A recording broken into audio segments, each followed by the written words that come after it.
Sa loob ng maraming taon, bawal sa mga Amerikanong investor ang pinakamadalas i-trade na produkto sa buong crypto na ngayong biyernes gumuho na ang pader na iyon.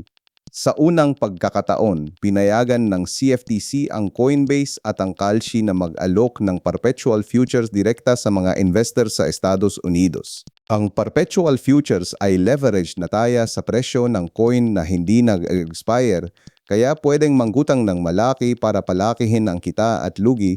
Sa labas ng bansa, dominado nito ang trading at karamihan ng pang-araw-araw na volume, pero matagal na bawal ito sa retail ng Amerika. Nagyayong binuksan na ng regulator ang pinto, pumapasok na sa bansa ang pinakasikat at pinakadelikadong tool sa crypto. Kung gaano kahigpit lilimitahan ang MGA, bagong bersyon ang susunod na malaking tanong sa MGA regulator.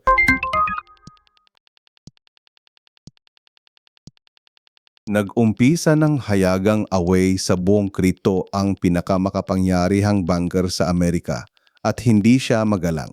Tinawag ng CEO ng JP Morgan na si Jamie Dimon ang boss ng Coinbase na si Brian Armstrong na CP, puro kalokohan, at nangakong lalabanan hanggang dulo ang Celerity Act. Nasa sentro ng away ang stablecoin rewards, ang parang interest na bayad sa MGA token na nakatali sa dolyar.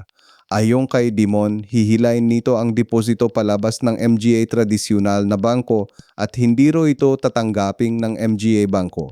Magdedesisyon ng Celerity Act kung sino ang magreregula ng kripto sa Amerika, kaya ito ang pinakamahalagang batas sa kripto sa maraming taon. Ngayong tutol na ang pinakamalakas na boses sa Wall Street, mas humirap ang daan ng panukala sa Washington.